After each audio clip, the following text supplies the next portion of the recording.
শ্রমিক কল্যাণ ফেডারেশন এদেশের শ্রমজীবী মানুষকে নিয়ে শ্রমজীবী মানুষের অধিকার প্রতিষ্ঠায় ইসলামী শ্রমনীতি বাস্তবায়ন অনিবার্য স্লোগান ওরা সামনে রাখি এপ্রিলের 22 তারিখ বুধবার বিকালে সীতাকুণ্ড উপজেলা সোনাইছড়ি ইউনিয়ন বাংলাদেশ শ্রমিক কল্যাণ ফেডারেশনের দাওয়াতি শ্রমিক সমাবেশ অনুষ্ঠিত হয়।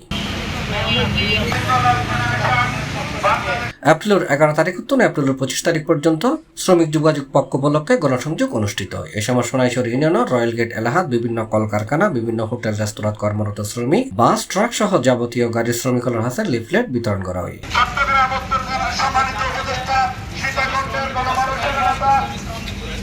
গণসংযোগ শেষে রয়্যাল গেট এলাকার সংক্ষিপ্ত সমাবেশত প্রধান অতিথির বক্তব্যে চট্টগ্রাম উত্তর জেলা শ্রমিক কল্যাণ ফেডারেশনের উপদেষ্টা আনোয়ার সিদ্দিক চৌধুরী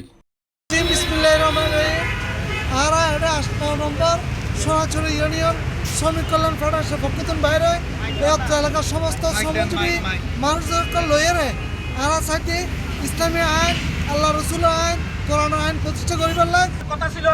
সেই সমস্ত অধিকারগুলো শ্রমিকেরা এখনো পায় নাই।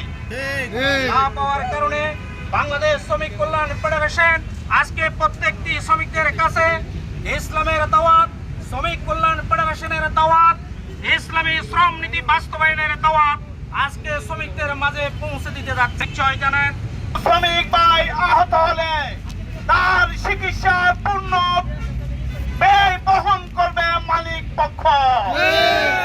আমার কোন শ্রমিক ভাই নিহত হলে তার পরিবারের দায়িত্ব কারখানার মালিকদেরকে নিতে হবে।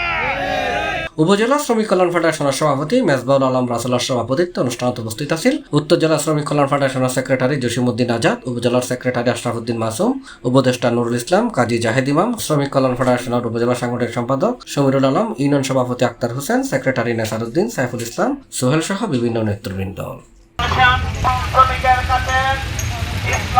C+ TV, Chittagong.